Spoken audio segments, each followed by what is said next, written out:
ချန်ရှင်းကျိုးကကံကောင်းလို့ချက်ချင်းချမ်းသာလာတဲ့သူတယောက်ပါပဲကျိုးမိသားစုရဲ့အနှစ်20စရင်အင်းလုပ်ငန်းနဲ့ရှင်းလို့မရပါဘူးရုတ်တရက်ချမ်းသာလာပြီးပတ်စံနှဲငယ်ရယုံနဲ့ဒီတိုင်းဝိုင်းထဲကိုဝင်ကျင်နေတာလားလေလံပွဲရဲ့အရေးကြီးဆုံးပစ္စည်းမြို့တောင်ဘက်ကဗဟိုချက်ကရှင်းအောင်အဆောက်အုံပိုင်ဆိုင်မှုအားလုံးပါဝင်ပါတယ်ဒါကကျိုးမိသားစုရဲ့အတွင်ကူးပြောင်းမှုအတွက်တော့ချက်ပဲလေလံဈေးနှုန်းကတန်း1000ကနေစပါမယ်တန်း1050တန်း1100တန်း1150တန်း1200တန်း1200ပထမအကြိမ်တန်း1500တန်း1600တန်း3000မင်းကငါ့ကိုဒီအဆောက်အုံကိုဘာအတွက်ဝယ်လဲလို့မေးတယ်ဟုတ်လားစတိုခန်းလုပ်ပြီးငါရဲ့ရောင်းမထွက်တဲ့အေးကဲဝက်သားတွေထားဖို့လေပါလဲကျိုးသခင်လေးကဆက်ပြီးဈေးမပြိုင်နိုင်တော့ဘူးလားတန်း3000တတိယအကြိမ်အောင်မြင်သွားပါပြီကျိုးမိသားစုကျန်းတန်စီးပွားရေးလောကမှာလုံးဝကိုနင်းချခံလိုက်ရပြီငါလက်နဲ့စစ်မှန်တဲ့အေဂရစ်တစ်ပါးကိုစွန့်ပစ်လိုက်မိတာပဲသူ့ကိုအနိုင်ယူရတာကစိတ်ဝင်စားစရာတိတ်မရှိတော့ဘူးဒါကဆေးလုံးတင်မကဘူးငါ့ကိုပုံမြင့်မားတဲ့နေရာတစ်ခုစီပို့ဆောင်ပေးမယ်တော့ချက်ပဲနေမြေဖြတ်ကျော်ဦးမင်းလိုင်ကောင်းအမြင့်ဆုံးတန်ဖိုးမကြမီပွင့်ပါတော့မယ်ဒါကဘလို့စက်မှုရုပ်သိမ်းမျိုးလဲစိတ်မလှရှားပါနဲ့ဒါကမြေတူးဆက်ပါထက်မြက်တဲ့တပည့်အချို့ကိုရှာပြီးပုံကိုကြည့်ကတင်ခိုင်းလိုက်ပါမိုင်းတွင်းရဲ့လုပ်ငန်းထိရောက်မှုကို10ဆပိုတိုးလာစေလိမ့်မယ်ကျန်းတခင်ရှင်တို့ကဘာမှာအားလုံးကကြင်ကြံသူတွေမောင်းနှင်ဖို့မလိုတဲ့ဒီလိုအေယာမသားရဲတွေကြီးပဲလားဒါကအရက်ဖက်သုံးဆက်ပစ္စည်းတက်တက်ပါငါကတိပေးထားတဲ့အရာရောက်ပြီဆိုတော့ချင်းရွန်ကိုင်းရဲ့စိတ်ရင်းစေတနာကကောအစစ်မြင့်ဆုံးရိုးတွင်းကျင်စီတန့်စင်ဆေးလုံးပါတာမန်လူတွေတောက်သုံးရင်ယောဂဝေဒနာတွေကိုပျောက်ကင်းစေပြီးအယိုးအစစ်တွေကိုအတိတ်တဖန်ဖြစ်စေပါတယ်အစာတသိန်းအမြင့်ဆုံးအဆင့်လှုပ်ဝက်ချက်ဈေးကွက်မတင်ဘူးလားဒါဆိုဘာအတွက်လောက်တာလဲရှင်ကျိုကျမ်းမာရေးရည်စင်ကပတ်စံရောင်းဖို့အတွက်မဟုတ်ဘူးဒါကအသက်ကိုဝယ်ဖို့စီးစိမ်ထက်ပိုခိုင်မာတဲ့ဒိုင်းတစ်ခုနဲ့လဲလှယ်ဖို့အတွက်ပဲအလှကုန်နဲ့ဝိတ်ကြဆေးတွေရောင်းတဲ့ရုတ်တရက်ချမ်းသာလာတဲ့သူကအဖိုးကိုစေးတိုက်ရဲတယ်ပေါ့ရှင်ကျိုကျမ်းမာရေးရည်စင်ကမိနစ်အတွင်းအာနိတင်ပြပါလိမ့်မယ်အဖိုးကအခုလိုဖြစ်နေတာအခြေအနေကဒီထက်ပိုပြီးဆိုးမသွားနိုင်တော့ပါဘူးနှလုံးခုန်တုံးပြန်တက်လာပြီငါဘာလို့ကိုအသက်20လောက်ပြန်ငယ်သွားတယ်လို့ခံစားနေရတာလဲကျမ်းမာရေးရည်စင်ကဘလောက်လဲလင်းမိသားစုကအကုန်လုံးဝင်မယ်မရောက်ပါဘူးထုတ်လုပ်မှုကအရန်နဲ့လို့ရွှေပုံလိုက်ပေးရင်တော့မလဲနိုင်ပါဘူးမောင်ရင်ချန်ကမရောက်ဘူးလို့ပြောပေမဲ့ငါအသက်ကိုကယ်ခဲ့တယ်ပြောစမ်းပါဦးလင်းမိသားစုစီကဘာလို့ချင်းလို့လဲကျန်ဖုန်းဂရုဘက်ကအဖိနှိတ်ခံရတဲ့အချိန်မှာလင်းဖိုးအိုအနေနဲ့ကျန်းနံရဲ့လေမုန်တိုင်းတွေကိုငါအတွက်ခက်ခဏတားဆီးပေးစေချင်တာပါဟာဘသူကများကျန်ဖုန်းရဲ့အခြေခံအုတ်မြစ်ကိုထိပါရဲမှာလဲအကာအကွယ်ပေးမဲ့ဒိုင်းစစ်ရရှိသွားပြီနိုင်ငံရခြားမှာတခွဲကန်းလည်းမရှိသူတေသနာဖွဲ့လည်းမရှိဘူးအဓိကကုန်ကျန်းပစ္စည်းတွေဝယ်ယူထားတဲ့မှတ်တမ်းလည်းမရှိဘူးဟုတ်လားဒီလိုအရေးတွေကလေထဲကနေရုတ်တရက်ပေါ်လာတယ်လို့မျိုးပဲလောကမှာဘာမှမရှိဘဲနဲ့ရုတ်တရက်ပေါ်လာနိုင်တဲ့အရာမရှိဘူးဒါမှမဟုတ်ရင်မြေအောက်မှောင်ကိုလမ်းကြောင်းကနေလာတာဖြစ်ရမယ်ဒါမှမဟုတ်ရင်လည်းဇီဝနီးပညာတစ်ဖြစ်ရမယ်ဒီလိုအဆင့်တန်းမျိုးရှိတဲ့ထုတ်ကုန်ကိုအတွေ့အကြုံမရှိတဲ့ကောင်လေးတစ်ယောက်လက်ထဲထည့်ထားတာကပစ္စည်းကောင်းကိုဖြုံးတိပစ်တာပဲချင်းရွန်ကိုင်းအမှတ်စက်ယုံဒါကဝမ်ပေါင်မျော်စင်ရဲ့ခွဲထွက်အဆောက်အုံပဲဝမ်ပေါင်မျော်စင်ခွဲထွက်မျော်စင်အရှင်ဖေးဝမ်ဆန်းဘသူကငါ့ကိုပြောပြနိုင်မလဲအောက်ခြေအဆင့်လက်နက်တွေရဲ့ရောင်းအားကဘာလို့80%အထိထိုးကျသွားရတာလဲချင်းရွန်ကိုင်းကြောင့်ပါ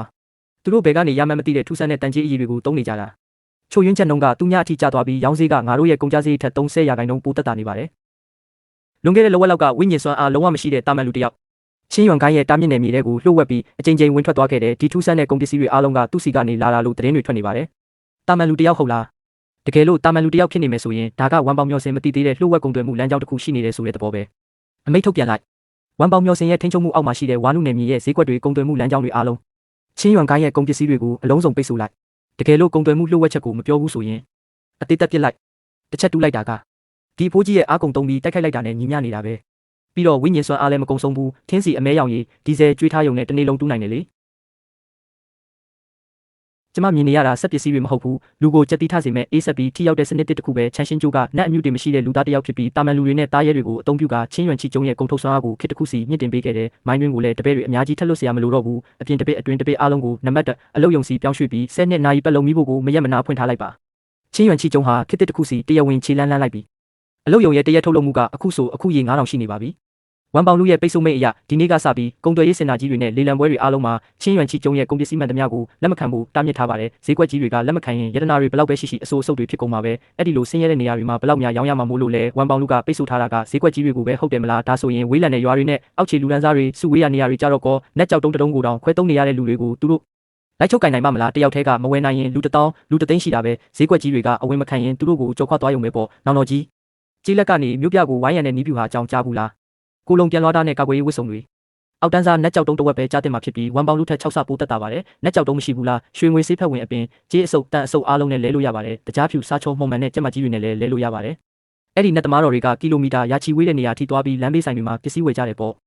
ကျွန်တော်တို့ရဲ့ရတနာဆိုင်တွေကိုတော့ခြေဦးမလဲကြဘူးလားဒါအပြင်တက်ကန်နန်းတော်ကလည်းတကြားကအော်ဒါတွေကိုဖျက်သိမ်းလိုက်ပြီးကျွန်တော်တို့ရဲ့တကြားကခါပြီးဝါနေတယ်လို့ပြောပါတယ်သတင်းရရှိထားတာကတော့စမ်းကြယ်တဲ့ပစ္စည်းတွေအားလုံးကချင်းရွန်ချီကျုံကိုမကြာခဏဝင်ထွက်နေတဲ့တာမန်လူသားစီကနေလာတာပါသူကရှေးဟောင်းအာကာသမော်တက်ကိုတက်မြောက်ထားပုံရပါတယ်ရှေးဟောင်းအာကာသမော်တက်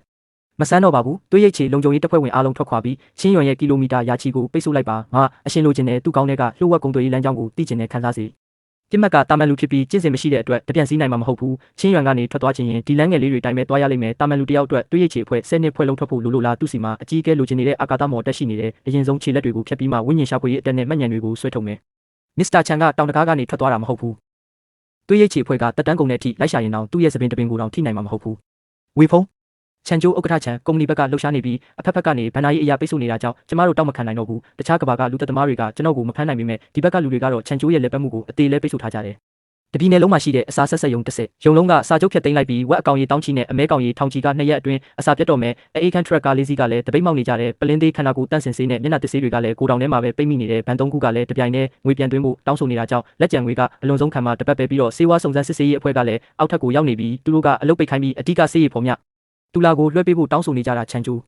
သူတို့ကအဓိကစေးရီဖော်မြူလာကိုတလုံးမကြံလိုချင်နေကြတာဘာတွေပြရခတ်နေကြတာလဲအေးခန့်ထရက်ကားတွေတပိတ်မောက်ရင်ဖြန့်ချီရေးကိုယ်စားလှယ်တွေကိုသူတို့ကားနဲ့သူတို့လာတဲ့ခိုင်းလိုက်တဲ့ယူခကုန်ကြစည်ကိုနှစ်ဆပေးမယ်ဘသူကဒုက္ခပေးလ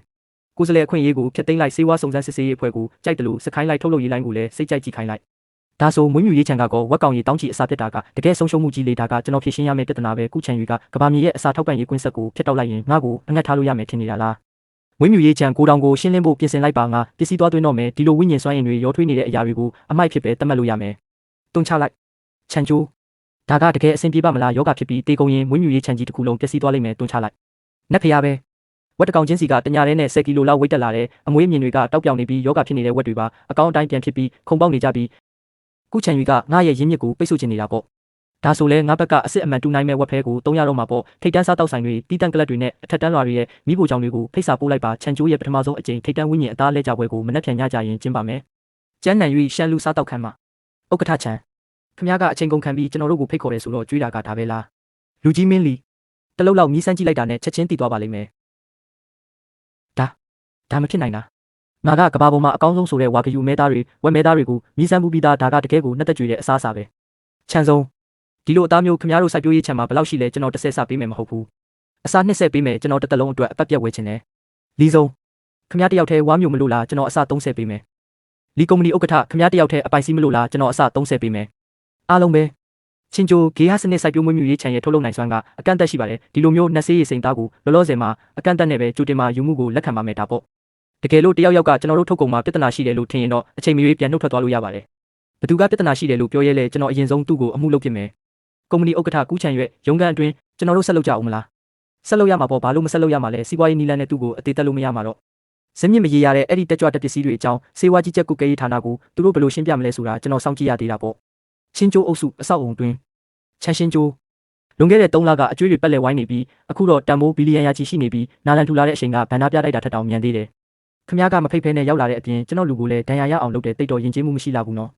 သူမ၏တက်တေခံကပ်ပြားကိုထုတ်ပြလျက်ကြီးနန်ရှင်နိုင်ငံတော်အထူးရေးရာကော်မတီရဲ့ကိုကူးမြောက်စုံစမ်းစစ်ဆေးရေးအဖွဲ့တာမန်ရဲမဟုတ်တယ်လို့စေဝါကြီးကြည်ဌာနလည်းမဟုတ်ဘူးချင်းရန်အရေးဈေးကွက်ထဲစတင်ရောက်ရှိတဲ့ပထမဆုံးလကတည်းကကျမတို့ခမ ्या ကိုစောင့်ကြည့်နေခဲ့တာ3လအတွင်းမှာကျမတို့တနိုင်ငံလုံးရဲ့ကုန်စည်ပို့ဆောင်ရေးအကောက်ခွန်နဲ့ကုန်ကျန်းပစ္စည်းမှတ်တမ်းတွေကိုစစ်ဆေးခဲ့တဲ့ချင်းကျိုးရဲ့အဓိကပင်မအရေးနဲ့နှက်ဆေးရေးစိန်စာတွေကလေထဲကနေဖုံးကနေပေါ်လာတယ်လို့ပဲဘာစင်းမြစ်ချတရားခံမှမရှိဘူးပြီးတော့နမူနာထဲမှာကဘာမြေပေါ်မှာရှိပြီးသားတက်စင်စရာတဲ့မပါဝင်တဲ့မြန်မာတဲ့တက်ကြွတက်ပစ္စည်းတစ်မျိုးရှိနေတဲ့ချန်ကုမ္ပဏီဥက္ကဋ္ဌရှင်းပြစမ်းပါဦးအဲ့ဒါတွေကဘယ်ကနေရောက်လာတာလဲကြည့်အဖွဲ့မှုခမ ्या ကတကယ်ပဲကျွန်တော်ကိုဖမ်းပြီးတက်ခွဲစမ်းတက်ချင်တာဆိုရင်ဒီနေ့လာတာခမ ्या တယောက်တည်းဖြစ်မှာမဟုတ်ဘူးစေးလုံးတစ်လုံးကိုစပွဲပေါ်တင်လျက်ခမ ्या တို့အယုံကြည်ရဆုံးနဲ့အလိုအဆုံးနေရာတစ်ခုကိုရှာလိုက်ပါခစ်တစ်စီးမြင့်တွေကိုပြောင်းလဲပြနိုင်တဲ့အံပွဲတစ်ခုကိုခမ ्या အားပြတာပါမယ်တကယ်လို့ခမ ्या ရဲ့ပစ္စည်းကစမ်းတက်ခံရသူပေါ်ပြန်မကောင်းနိုင်တဲ့ထိခိုက်ပျက်စီးမှုမျိုးဖြစ်စေမယ်ဆိုရင်ခမ ्या ရောက်ချင်းကျိုးပါဒီအကျိုးဆက်ကိုခံနိုင်ရရှိမှာမဟုတ်ဘူးတလုံးကိုတောက်ပါညာဘက်ခြေထောက်မှာအဆက်နှဲငယ်အပြင်ကနေလိမ့်ပေးပါနှလုံးခုန်နှုံ180ဆဲရီရဲ့တက်ကြွမှုကပုံမှန်အမြင့်ဆုံးပမာဏထက်အဆ900ကျော်သွားပြီစမ်းတက်မှုကိုရက်တန့်ဖို့ပြင်ဆင်ပါသူ့ခြေထောက်ကိုကြည့်လိုက်ဦးစမ်းတက်ခံရသူအမျိုးသားသည်ချက်ချင်းထရက်ကတမဏိတကားကိုလက်သီးဖြင့်ထိုးခွဲပြလိုက်သည်စက္ကန့်ပိုင်းတွင်အာယုံကြောတွေကိုပြန်လည်ပြုပြင်ပေးနိုင်တဲ့အပြင်ခန္ဓာရည်နဲ့ပောက်ကွဲအားစွမ်းရည်ကိုအနည်းဆုံး30%မြင့်တင်ပေးနိုင်တယ်ဒီလိုမျိုးပင်မဆေးရည်ကိုခမ ्या ဘယ်လောက်ထိထောက်ပံ့ပေးနိုင်မလဲအဓိကကုန်ကျန်းကိုကမ္ဘာမြေရဲ့လက်ရှိနည်းပညာနဲ့ပေါင်းစပ်ထုတ်လုပ်လို့မရပါဘူးချင်းကျိုးအနေနဲ့တစ်နှစ်ကိုအလုံးရေ1000ပဲထောက်ပံ့ပေးနိုင်ပြီးအပြင်ကိုလုံးဝမပေါက်ကြားစေရဘူးကောင်းပြီခမ ्या ဘာလို့ချင်းလဲပြောအကျွေးမဲ့အကာအကွယ်ပါချင်းကျိုးကပူးပေါင်းဆောင်ရွက်မှုမူပေါင်းထဲမှာရှိနေတဲ့၍ဘယ်အရင်ရှင်ဘလူကြီးမှလာပြီးလက်ဝဲကြီးအုပ်လို့မရစေရဘူးကမ္ဘာမြေရဲ့အကြီးမားဆုံးအမိတ်အာဏာဖဲချက်ကိုကျွန်တော်စုပ်ကိုင်လိုက်နိုင်ပြီဝမ်ညုံမှုချင်းကျိုးအမှုကိစ္စကိုခမ ्या တို့ဘက်ကလုပ်ငန်းတွေအထမရက်ဆိုင်ပြီးပြုပြင်ပြောင်းလဲဖို့အမိတ်ထုတ်ပြန်ပေးစေချင်ပါတယ်ဥက္ကဋ္ဌကူခမ ्या ခုဖုန်းထက်မဆက်တော့တာပိုကောင်းမယ်လို့ကျွန်တော်အကြံပြုပါရစေ ခမားကဘသူလဲဝံညွန်မှုရောကြည်နန်ရှင်းနဲ့စစ်သားများကူးချံရွေ၏ရုံးခန်းထဲသို့ဝင်လာကြသည်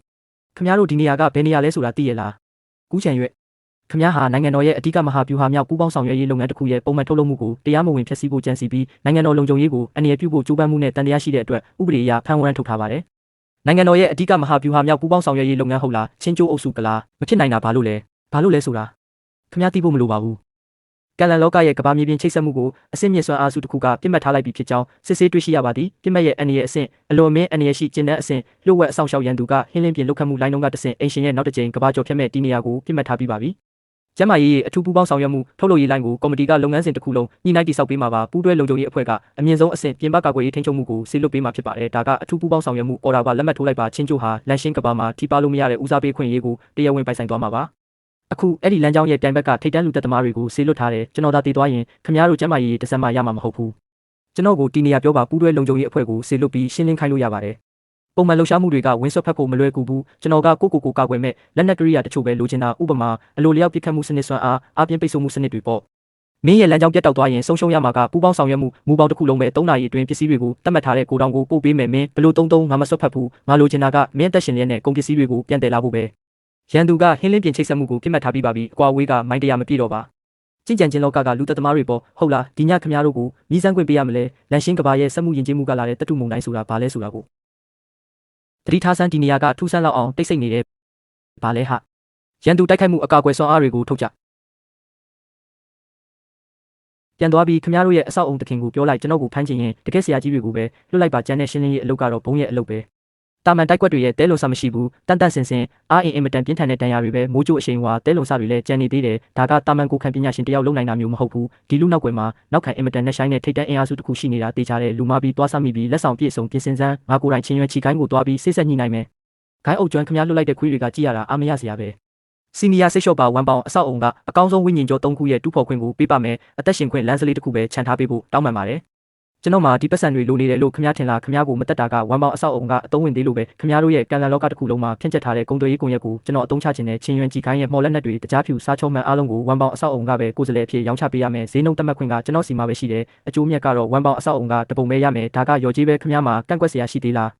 ဂျူနီယာအမိတ်တိုင်းနာခံပါမယ်